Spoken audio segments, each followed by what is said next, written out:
सुधर जाओगे। और एक दिन पाके हरि प्रेम निश्चित ही तर जाओगे।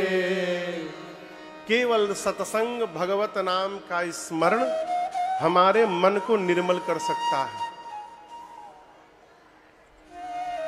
जितने राजा थे सभी राजाओं के चेहरे उतर गए। मां सीता को देख करके जितने राजा थे सब उछल कूद करने लगे, एक दूसरे से कहने लगे हमारे रहते हुए इस कन्या से विवाह कौन कर लेगा, हम बैठे हैं। एक ने कहा पकड़ लो दोनों बालकों को, बंदी बना लो। एक राजा कह रहा है यदि जनक जी महाराज सहायता कर दे तो हम अभी दोनों बच्चों को बंदी बना लेंगे। अच्छा आप बताइए जनक जी काहे सहायता करने जाएंगे? कैसे कैसे तो जयमाला हुआ है, धनुष टूटा है, वो सहायता करेंगे कि बंदी बना लो। जहां तहां सभी राजा गाल बजाने लगे, चिल्लाने लगे। देखिए बुरा न मानिएगा, जो आदमी कोई काम नहीं करता है वो एक काम बहुत अच्छा करता है। मालूम है कौन काम? हल्ला करना। घर परिवार में भी देखिएगा, शादी विवाह के समय में जिस आदमी के पास कोई काम नहीं रहेगा सबको डांटता रहेगा, बिना मतलब हल्ला करेगा। सभी राजा लगे चिल्लाने। लक्ष्मण जी राम जी से बोले भैया ये राजा जी लोग हमसे मिलने के लिए बड़े बेचैन हो रहे हैं, कहिए तो एक बार मिल लूं जाकर। राम जी बोले चुप पे रहो। इन सभी राजाओं को शांत करने के लिए एक बाबा जी आ रहे हैं, he is on the way. Udhna उतर गए हैं, अब बाहर पहुंचने वाले हैं यहां पर थोड़ी देर में हाईवे से। कौन बाबा जी? गोस्वामी जी कहते हैं तेहि अवसर सुनी शिव धनु भंगा, तेहि अवसर सुनी शिव धनु भंगा, आए उभे गोकुल कमल पतंगा, आए उभे गोकुल कमल पतंगा, देखी महीप सकल सकुचाने, देखी महीप सकल सकुचाने। कैसे?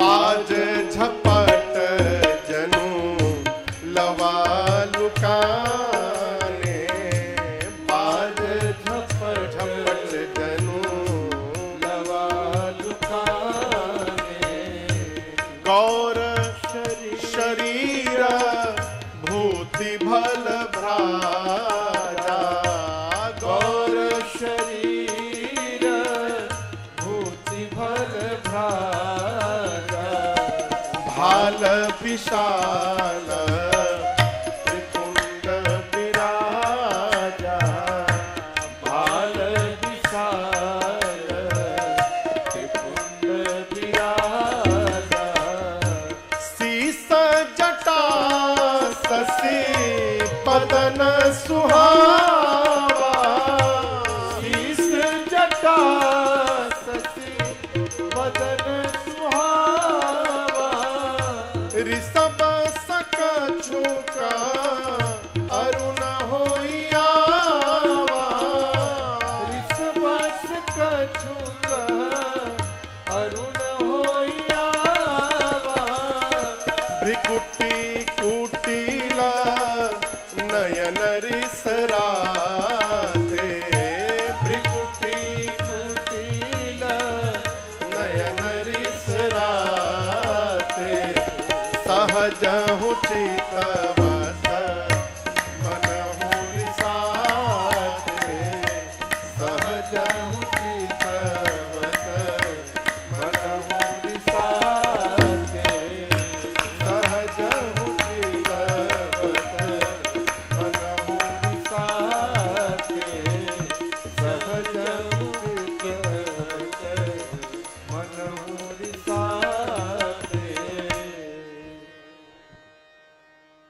अभी राजा लोग चिल्ला ही रहे थे, तब तक उसी समय शंकर जी के धनुष पिनाक के टूटने की ध्वनि सुनकर, आपको बताऊं, धनुष जब टूटा तो उसकी टूटने की टंकार तीनों लोक गई थी।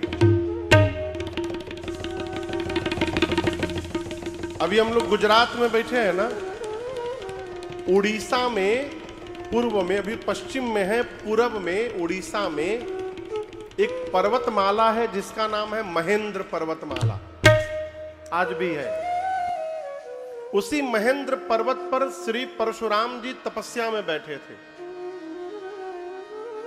धनुष के टूटने की टंकार जब सुनाई पड़ी, परशुराम जी समझ गए ये कि भगवान शंकर का पिनाक टूट गया।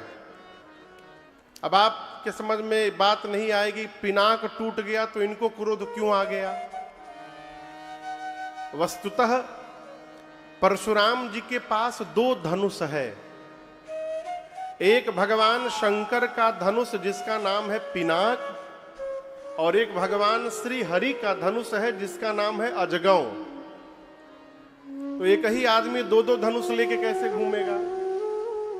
तो पिनाक जो धनुष था भगवान शिव का, इस धनुष को परशुराम जी जनक जी के घर में रखे थे कि ये हमारी अमानत है, आप अपने घर में रखिए, हम बाद में आपसे लेकर के जाएंगे।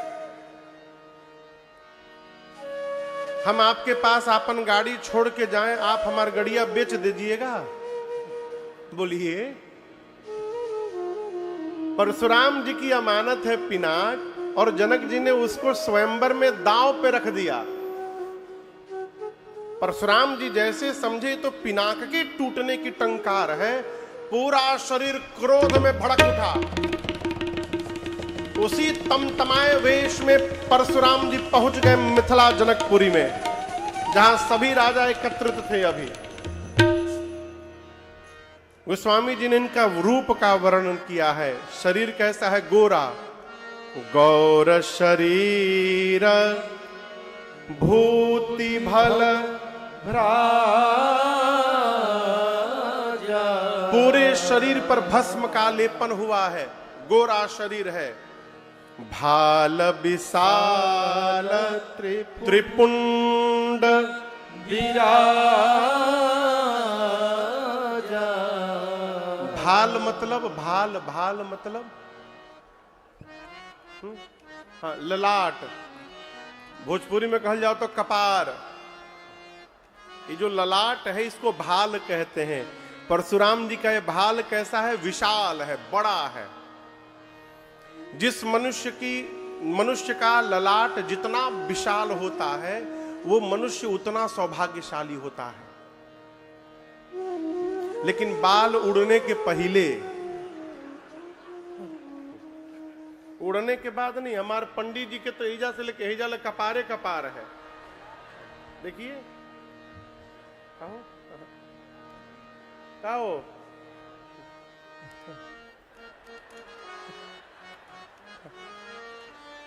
दिखाइयो दिए।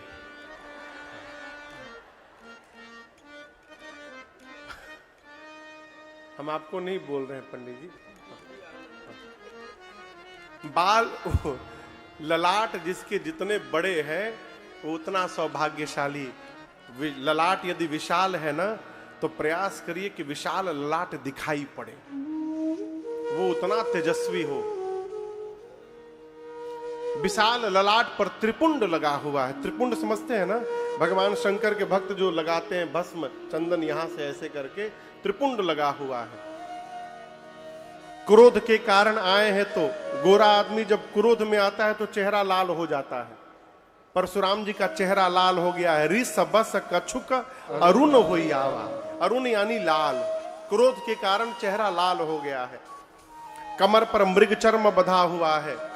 वक्षस्थल पर दिव्य सुंदर यज्ञोपवीत शोभायमान है। जनेऊ, हाँ? जनेऊ पहनते हैं ना आप लोग? कहीं आप पूजा के दिने, अच्छा, नित्य पहनते हैं, अच्छी बात है। यज्ञोपवित्र धारण करना चाहिए। हाँ। यज्ञोपवीत सुशोभित है, वक्षस्थल पर कमर पर फरसा बधा है, कंधे पर भगवान हरि का धनुष अजगव लगा हुआ है।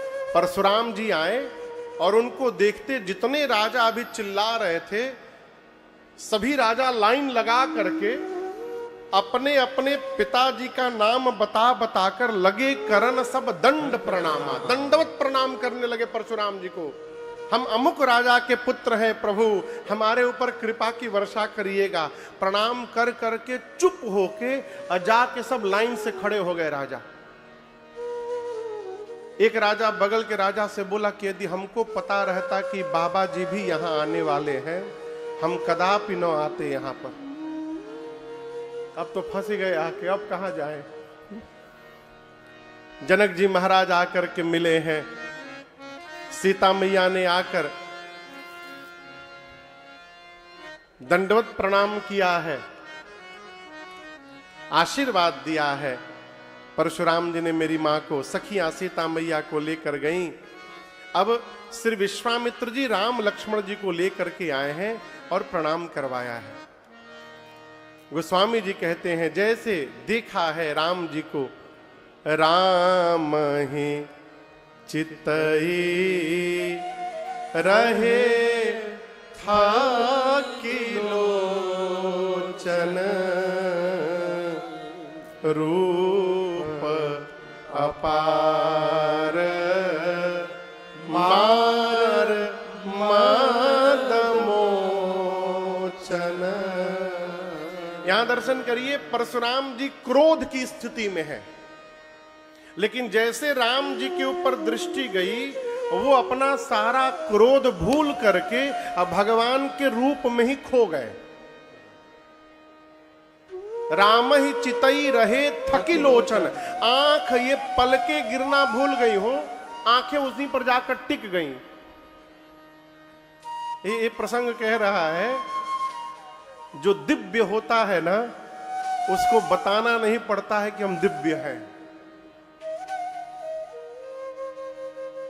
आप समझ रहे हैं? इसलिए कर्म करते जाइए। कर्म का सुगंध यदि जीवन से निकलेगा तो परिचय नहीं देने पड़ेंगे, जहां जाइएगा वहां आपके कर्म की खुशबू फैलती रहेगी। कर्म करते रहिए बस। रूप अपार मार मदमोचन। कई लोग घर में आ जाए ना तो विपत्ति पड़ जाती है। हमारे महाराज श्री कहते हैं, बाबू किसी के घर में जाकर समस्या मत बनना। यहाँ का तो नहीं, मुझे नहीं पता, गांव में बारात जाती है तो रात भर रुकती है। अब नहीं रुकती, पहले रुकती थी। अब तो लोग खा पी के चले जाते हैं, 4-5 लोग बसते हैं बस, घर वाले। ओ में जगह कोनो काम धंधा नहीं है, बूढ़ लोग वही बसते हैं बस। पहले बारात रात भर रुकती थी, पहले के समय में। मैंने अपनी आंख से देखा है, जिसको अपने घर में 12 बजे तक भोजन नहीं मिलता होगा, वो किसी बारात में जाता था तो 5 बजे ब्रश करके बैठ जाता था, लियावा हमारा खराई मार दी।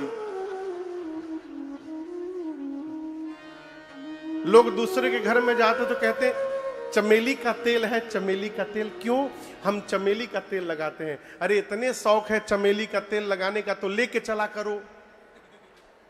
हाँ, ये तो लेके चलिए, दूसरे घर जाकर है मांग रहे हैं। किसी के भी पास जाइए ना, समस्या न मत बनिए। बनना है तो उसके जीवन की समस्या का समाधान बन जाइए, उसको भी आनंद मिलेगा, आपको भी आनंद मिलेगा। उसको ये न लगे कि विपत्ति आ गई घर में। अब हम कथा करने आए हैं, अखिलेश बाबू के घर में रुके हैं, अब इनको ये न लगे कि महाराज ना आगे विपत्ति आ गया। रोज हनुमान जी से को रहा कहिया न हुआ दिन आई, महाराज भागे ही जा से। ये कोई जीवन है? भगवान को देख करके परशुराम जी के आंखें भगवान में ही जाके अटक गई, लेकिन तुरंत थोड़ी देर बाद याद आया कि मैं यहां पर क्यों आया हूं। अभी तो राम जी को ऐसे देख रहे थे, आज जैसे याद आया तुरंत जनक जी की ओर देखे, पूछा है जनक आज तुम्हारी सभा में इतने राजा क्यों आए हैं, इतनी भीड़ क्यों हुई है राजाओं की? गोस्वामी जी कहते हैं, पूछत जान अजान जिमि कहु काह अति भीड़। जान रहे हैं सब, लेकिन जानकर भी अनजान बन के पूछ रहे हैं। पूछत जान, कैसे पूछ रहे? अजान जिमि, जैसे कुछ नहीं जानते हैं। कहिए क्यों इतनी भीड़ हुई है? उस समय का एक नियम था कि कोई भी धरती पर क्षत्रिय सम्मेलन कराता था तो उसको परशुराम जी से परमिशन लेना पड़ता था। जैसे कथा चल रही है तो इसका भी परमिशन लिया गया होगा। क्यों अखिलेश भैया? हम एक बार उड़ीसा में राम कथा गा रहे थे, भुवनेश्वर में, याद है ना? तो वहां व्यवस्था में एक मिश्रा जी थे, तो हम 8वें दिन उनको फोन किए, मिश्रा जी को कहाँ है आप, सुबह से दिखाई नहीं पड़े।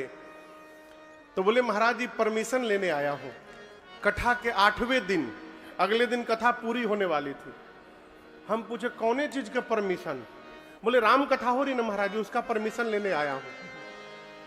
हम बोले आज कहाँ ले रहे हैं, हम जब परसों चले जाते उसके बाद लेते। तो जो कथा चल रही है इसका भी परमिशन होगा। उस समय नियम था, किसी को भी क्षत्रियों का सम्मेलन यदि कराना हो तो पहले श्री परशुराम जी से एनओसी लेनी पड़ती थी। वो जब तक अनुमति नहीं देते थे तब तक कोई क्षत्रिय सम्मेलन होने वाला नहीं था। आज पूरे धरती के राजा यहां पर उपस्थित हैं और परशुराम जी को कानों कान खबर नहीं है। पूछते इतने राजा क्यों आए हैं? जनक जी महाराज ने पूरी बात बता दी। क्या? मेरी बिटिया का विवाह था, ये सभी राजा उसी में भाग लेने आए हैं। शिव का पिनाक केंद्र में रखा गया था, पिनाक टूट गया और जयमाल पूर्ण हो गया। जैसे जनक जी ने बताया तब तक परशुराम जी की दृष्टि धनुष के टूटे हुए खंड पे चली गई। और जैसे टूटा हुआ धनुष का भाग दिखाई पड़ा, क्या स्थिति हुई? जैसे मानिए किसी ने आग में घी झोंक दिया हो। ऐ परशुराम जी का क्रोध भड़क उठा। बोले जनक, जिसने भी भगवान शंकर के पिनाक को तोड़ा है निकाल करके बाहर करो उसको, नहीं तो जहां तक तुम्हारी राजसत्ता है संकल्प करके उतने दूर की धरती पलट दूंगा। अभी तुम्हारी पूरी सत्ता समाप्त हो जाएगी।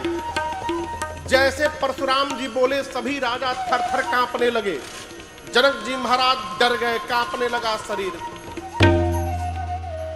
जिन जिन राजाओं से धनुष हिला नहीं था, एक राजा अपने बगल के राजा से बोला, बगल वाले राजा से, तुम क्या जानते थे, हम तोड़ नहीं सकते थे? हमारे में बल नहीं है, हम क्या तोड़ नहीं सकते थे धनुष? हम जानते थे कि टूटने के बाद यहां ये बवाल होने वाला है, हम पहले ही जान गए थे। इसलिए हम गए, केवल नाटक करके चुपचाप चले आए, कौन आफत में पड़े। और अपने मन में अपने भगवान से बोले, जय हो प्रभु, तेरी लीला अपरंपार है ना।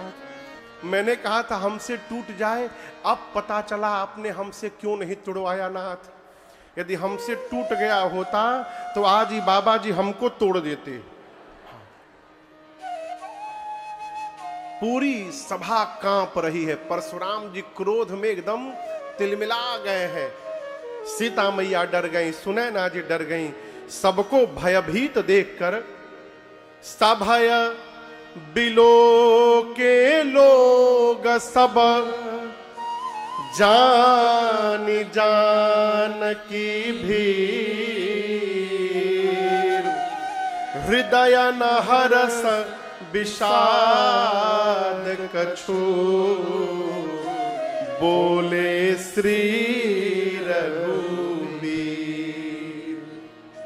मां जानकी को भयभीत देख करके राम जी से रहा नहीं गया। राम जी स्वयं आगे आकर परशुराम जी के सामने और हाथ जोड़कर राम जी ने बोला, आप राम जी की भाषा पर ध्यान रखिए। क्या बोला राम जी ने? नाथ शंभु धनु भंजनिहारा, नाथ शंभु धनु भंजनिहारा, होई केऊ एक दास तुम्हारा, होई केऊ एक दास तुम्हारा, आय सुकाह कहिय किन मोहि, आय सुकाह कहिय किन मोहि, सुनी रिसाए बोले मुनि कोहि, सुनी रिसाए बोले मुनि कोहि, सुनी रिसाए बोले मुनि कोहि, सुनी रिसाए बोले मुनि कोहि। राम जी आगे आए, श्री परशुराम जी को प्रणाम करके राम जी ने कहा, हे मुनिवर, इस धनुष का भंजन करने वाला अवश्य आपका कोई दास होगा। क्या कहा राम जी ने? होई ही केऊ एक दास तुम्हारा। राम जी ये नहीं बोले कि मैंने तोड़ा है। राम जी कहना चाहते हैं कि इतना बड़ा कार्य वही कर सकता है जिसको आपका आशीर्वाद मिले, और आपका आशीर्वाद किसको मिलेगा? तो आपके दास को मिलेगा। इसके बाद राम जी कहते हैं, कहिए क्या आज्ञा है मेरे लिए। ये वाक्य कह के राम जी ये भी संकेत कर दिए कि वो दास मैं ही हूं। कहिए क्या आज्ञा है।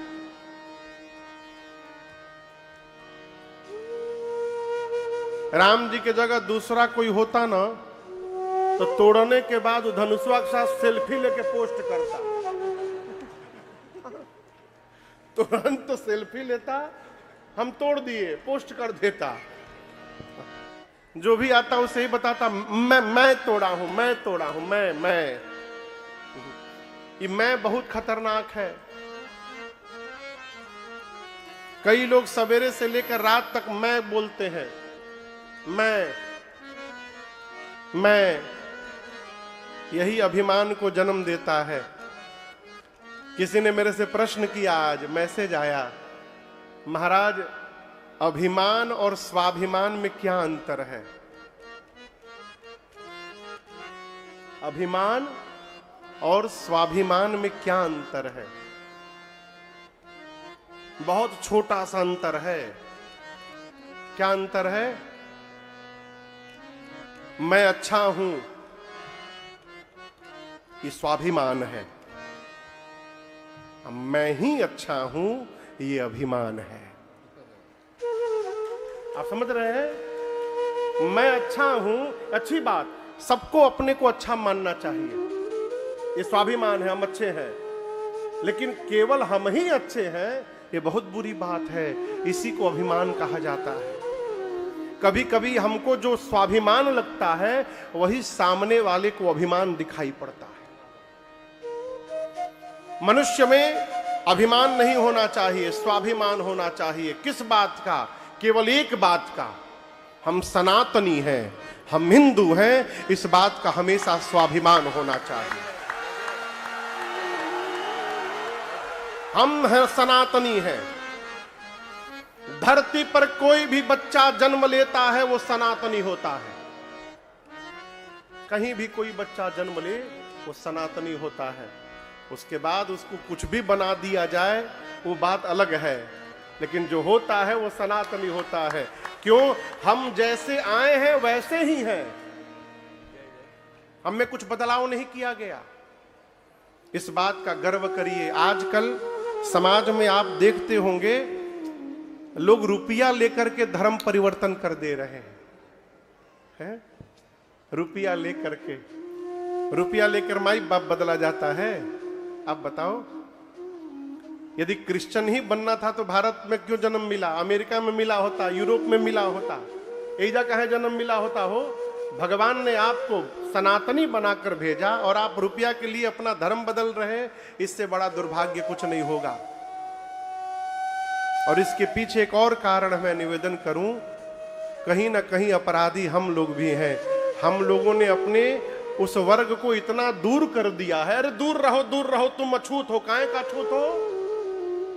काहे का अछूत हो? भगवान न करे कोई बीमार पड़ जाए और डॉक्टर बोले एक बोतल खून लेकर आइए, तो कोई ब्लड बैंक में नहीं पूछने जाता कि ब्राह्मण का खून है कि क्षत्रिय का कि शूद्र का है। कोई नहीं पूछता। उस समय तो मिलाते, ए बी पॉजिटिव मिल गया, बी पॉजिटिव ले चला। अरे किसका है पहले मिला तो लो।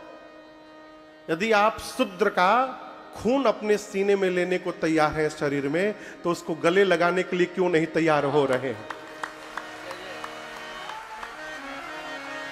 अपने लोगों को प्यार करिए, अपने समाज के लोगों को आदर करिए, अपने सनातनी हिंदुओं को स्वीकार करिए।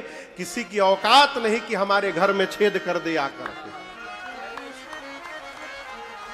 आप अपने लड़का को दुराइएगा तो बगल के चच्चा को अवसर मिलता है टॉफी खिलाने का। आप यदि लड़के को भूखा रखिएगा तो पड़ोसी उसको भोजन कराएगा, और आप ही जब पेट भर करके रखिएगा बच्चे को, तो कोई पड़ोसी आपके बच्चे को खिला नहीं सकता है। अपने लोगों को पहचानिए। हिंदू राष्ट्र की बात है, अच्छी बात है, लेकिन हिंदू बचेंगे तब ना हिंदू राष्ट्र रहेगा। जो परिस्थिति चल रही है, हिंदुए समाप्त हो जाएंगे, कहां से राष्ट्र बनाइएगा? हिंदुओं को बचाइए। जो अपने हैं कैसे बचेंगे? उनको आदर करिए। राम जी को क्या पड़ी थी कोल भीलों के बीच में जाके रहने की? आप बताओ, क्या पड़ी थी? राम जी किसी महात्मा के पास रह सकते थे, उनकी कुटिया के पास रह सकते थे। चित्रकूट में जंगल में कोल भीलों के बीच में जाकर राम जी क्यों रुके? इसलिए रुके कि समाज के निचले पायदान पर जो जीव खड़ा है उसको भी भगवान से साथ रहने में कोई संकोच नहीं होना चाहिए। इसलिए राम जी वहां जाकर रहे। राम जी छत्तीसगढ़ होकर गए, वहां राम जी का ननिहाल है। राम जी चाहते तो वहां से सेना मंगा सकते थे लंका पर युद्ध करने के लिए। राम जी चाहते तो अयोध्या से सेना मंगा सकते थे, लेकिन नहीं, राम जी ने बानरों को एकत्रित करके सेना बना ली। ये क्या है? राम जी भीलनी के घर में जाकर भोजन कर रहे हैं, एक भीलनी के घर में। इसलिए मेरी प्रार्थना है, अपने समाज में समरसता को बढ़ाइए। हम ब्राह्मण क्षत्रिय बाद में हैं, हम सनातनी पहले हैं, इसका जय घोष करिए।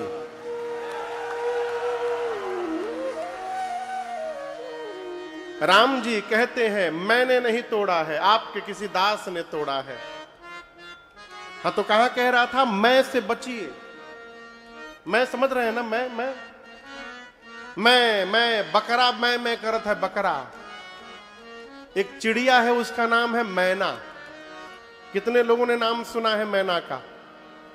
अच्छा, सब लोग सुने हैं, हमहू सुने हैं। अच्छा, मैना, मैना क्या बोलती है? मैना क्या बोलती है?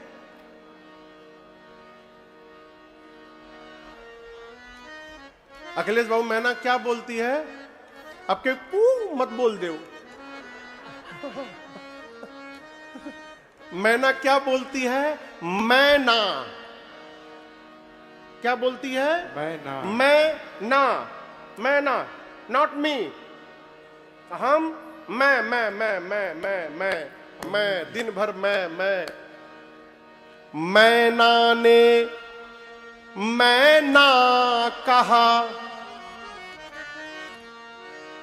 तो मोल भयो 10-20,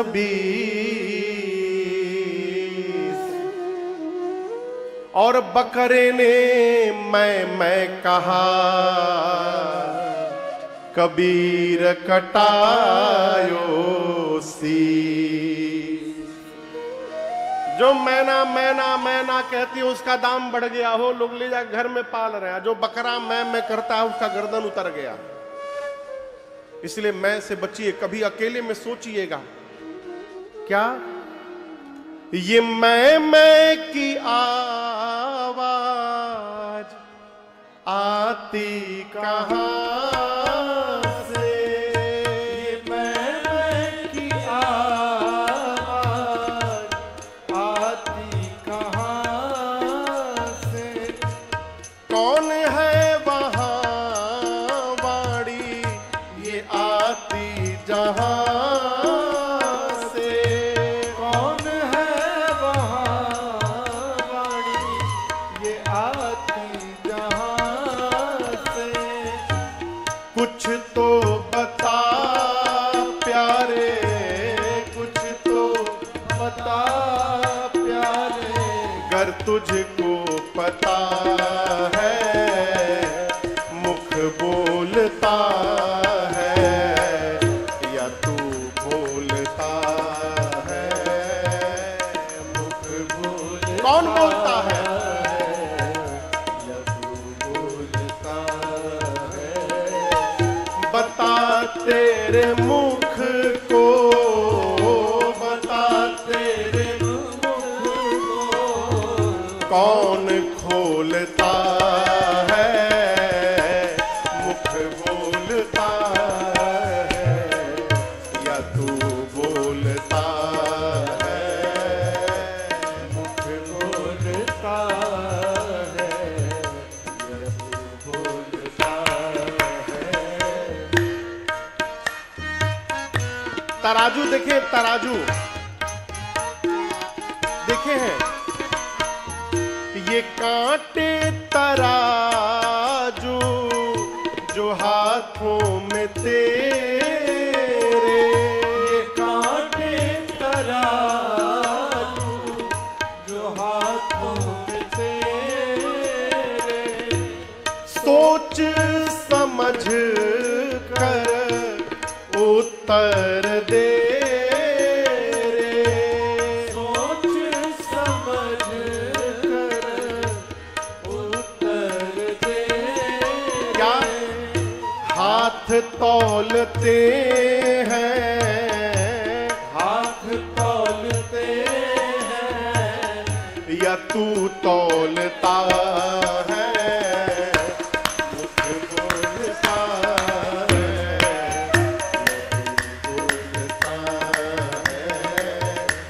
मुख बोलता है।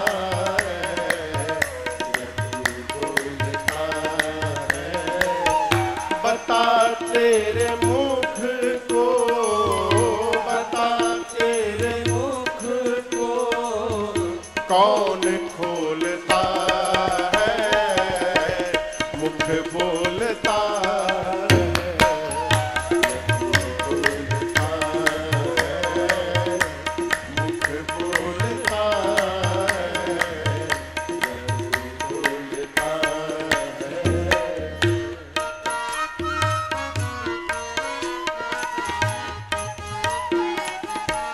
सोचिएगा, पैर तुम खुद हो या पैर है तुम्हारे? पैर तुम खुद हो या पैर है तुम्हारे, सोच समझ कर समझा दे प्यारे। सोच समझ कर समझा दे प्यारे। पैर डोलते हैं, पैर डोलते हैं या तू डोलता है मुख बोलता है बोलता है मुख बोलता है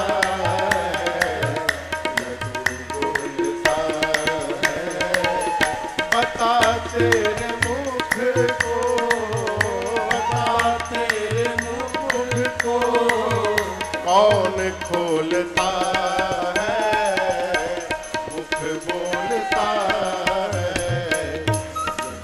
बोलता है मुख बोलता है या तू बोलता है?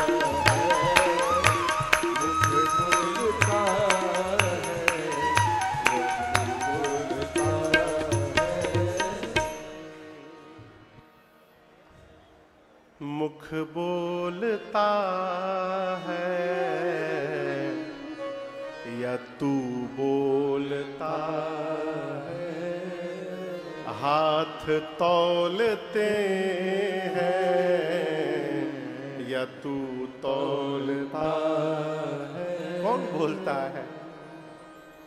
मैं से बचिए। राम जी ने ये नहीं कहा कि मैंने तोड़ा। क्या कहा? राम जी कहते, प्रभु इस धनुष का भंजन करने वाला अवश्य आपका कोई दास होगा। कहिए क्या आज्ञा है इस राम के लिए? परशुराम जी बोले, राम आप कह रहे हो कि जिसने धनुष को तोड़ा है वो मेरा दास है, सेवक है। सेवक का कार्य सेवा करना होता है, और जिसने भी शंकर के पिनाक को तोड़ा है वो सेवक नहीं हो सकता, वो सहस्त्रबाहु के समान मेरा शत्रु है। मैं कहता हूं जितने राजा हैं इन्हीं में से किसी ने तोड़ा होगा। यही है ना? जितने राजा हैं सभी कान खोल के सुन लो। जिसने भी तोड़ा है लाइन में से बाहर निकल आओ। आखिरी अवसर देता हूं, अपने आप बाहर निकल आओ, नहीं तो जितने राजा आए हैं सबको मार दूंगा। न तो मारे यहीं सब राजा। जो तोड़ा है चुपचाप बाहर निकले लाइन में से, नहीं तो जितने राजा हैं सबको मार दूंगा आज। अब तो जितने राजा लाइन लगा के खड़े थे सब थर थर कांपने लगा। क्या होगा? अब तो बाबा बोल दिए मार डालेंगे। एक राजा बोला, बताओ। राम जी को जाकर सीधा सीधा बोलना चाहिए, मैंने तोड़ा है। ऐसा बात घुमा दिए हैं कि आपके किसी दास ने तोड़ा है। ये बाबा जी समझ ही नहीं पा रहे हैं कि तोड़ने वाला दास सामने खड़ा है। एक राजा बोला, एक काम करो, तुम जाके बता दो। तुम जाओ, जाके बता दो राम जी ने तोड़ा है। वो राजा बोला, अच्छा हम जाके बता दें। बाबा जी बोल रहे हैं कि जिसने तोड़ा है लाइन में से बाहर निकल जाए। आप कह रहे हम बता दें। हम जैसे बताने के लिए लाइन में से आगे बढ़ेंगे, वो बाबा देखते समझ गए, अच्छा ये लाइन में से आगे निकल गया, यही तोड़ा है। हम उनके पास पहुंचेंगे भी नहीं, उसके पहले वो हमको तोड़ देंगे। राजा ने कहा, मरेंगे तो सब मरेंगे, हम अकेले मरने वाले नहीं हैं। राम जी अब मौन हो गए। अब कैसे बताएं, क्या बताएं? लक्ष्मण जी राम जी के पास आए, आकर प्रणाम किए, कहें भैया आज्ञा हो तो एक बार हम समझाएं। राम जी बोले, तुम भी प्रयास करो। लक्ष्मण जी गए परशुराम जी के सामने। अच्छा आप बताइए, कोई आदमी पूरे क्रोध में कांप रहा हो और उसके सामने कोई जा करके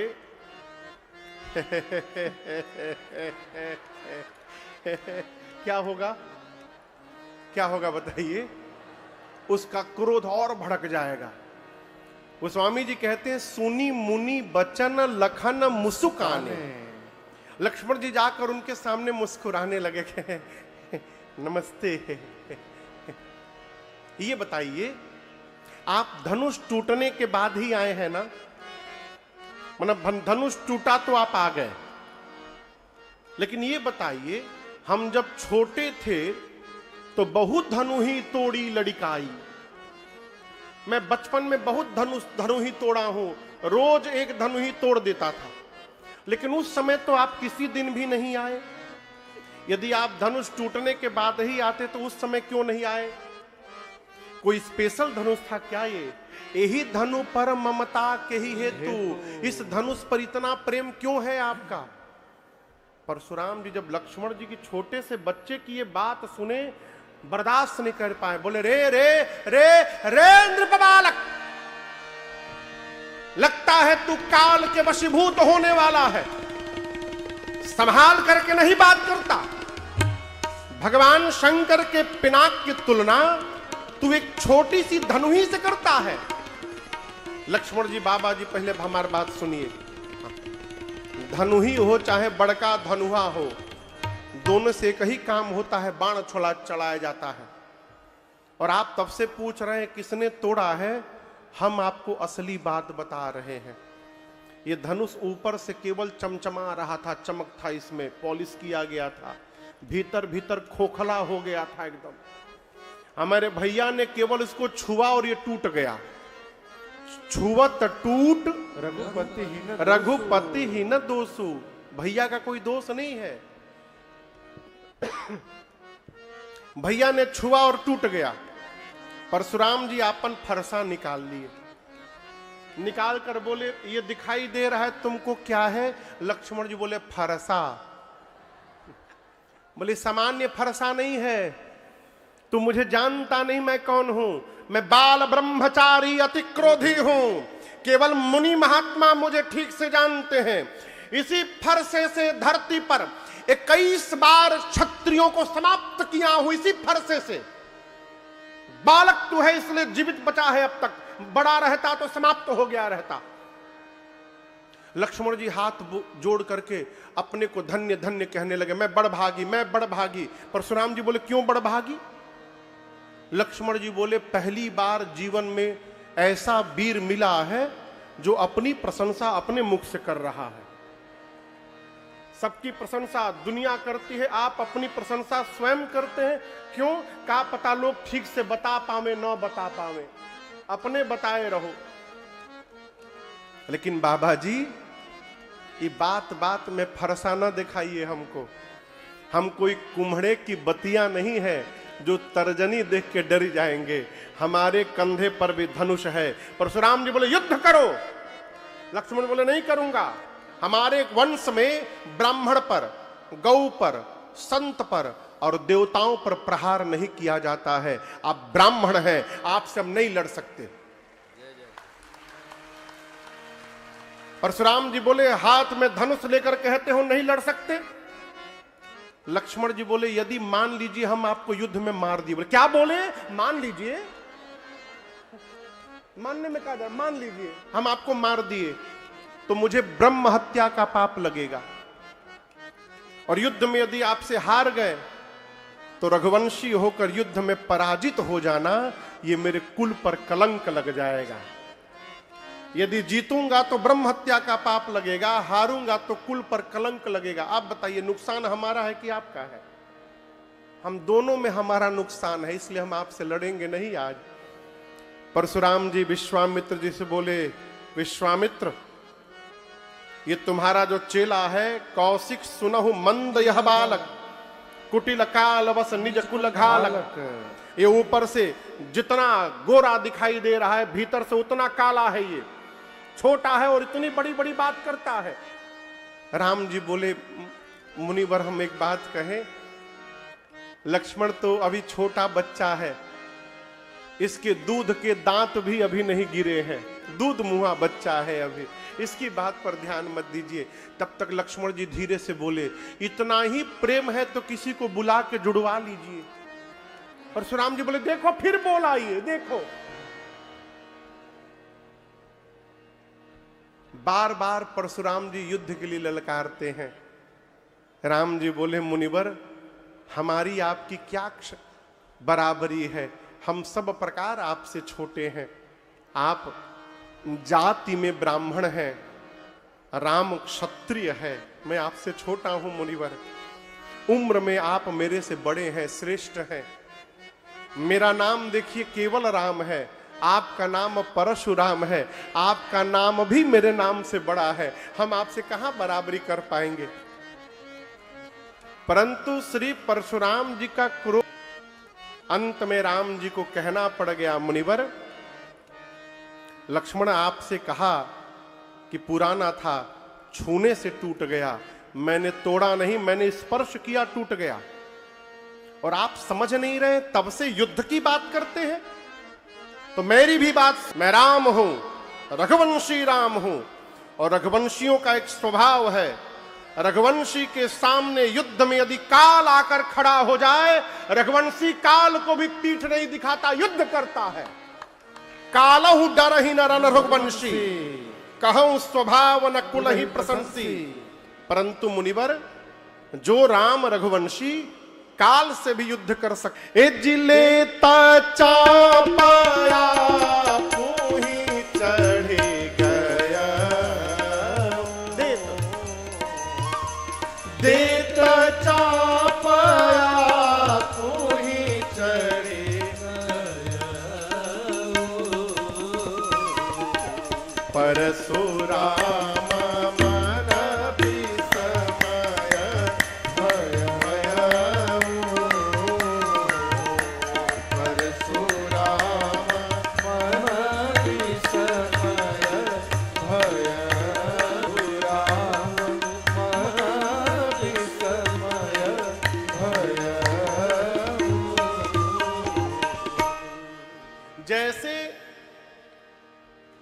यहां मानस में लिखा है देत चाप आप पुही चली गयऊ, लेकिन वो चली गयऊ नहीं है, वो मिस प्रिंटिंग है।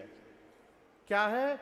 देत चाप आप से हाथ में धनुष पकड़ा, बिना चढ़ाए राम जी के हाथ में जाते उस धनुष की डोरी प्रतंचा अपने आप धनुष पर खिंच गई, चढ़ गई। बिना खींच के चढ़ाए अपने आप राम जी पकड़े और उसकी डोरी अपने आप चढ़ गई। ये दृश्य देखते परशुराम जी समझ गए ये तो भगवान है। बार बार हाथ जोड़कर 9 बार यहां परशुराम जी ने राम जी की जय जयकार की है, 9 बार। और उसके बाद राम जी और लक्ष्मण जी से क्षमा याचना किया है। क्षमहु क्षमा मंदिर दो बाता, अनुचित कहे बहुत कहूं, अज्ञानतावश मैंने बहुत अनुचित कह दिया, प्रभु आप मेरे अपराध को क्षमा करिए। और उसके बाद परशुराम जी फिर से तपस्या करने के लिए पहुंच गए महेंद्र पर्वत पर। परशुराम जी के जाने के बाद सभी राजा, सभी लोग चैन की सांस लिए। विश्वामित्र जी जनक जी से बोले, महाराज धनुष टूटने के साथ विवाह तो संपन्न हो गया है, लेकिन अब अपने वंश परंपरा का निर्वाह करने के लिए आप अपने घर में अपने श्रेष्ठ जनों को बिठाइए, आचार्य जनों को बिठाइए, ब्राह्मण देवताओं को बिठाइए, अपने गुरु जी को बिठाइए और सबसे पूछ करके मंत्रणा करिए और सब लोग जो आपको आज्ञा दे उसका पालन करिए। ये बड़ा बड़ा सूक्ष्म विषय है ये। परशुराम विश्वामित्र जी ने ये नहीं बताया कि आप ये कर दीजिए। क्या कहा? अपने घर के बड़े लोगों से पूछ करके व्यवहार करिए। ये प्रसंग कहता है किसी के भी घर में जाइए ना तो वहां स्वयं फूफा ना बनिए कि ऐसा कर लो वैसा कर लो। क्या कहिए? अपने घर के बुजुर्गों से पूछ लीजिए और बुजुर्ग आपको जैसी आज्ञा दे उसका पालन करिए।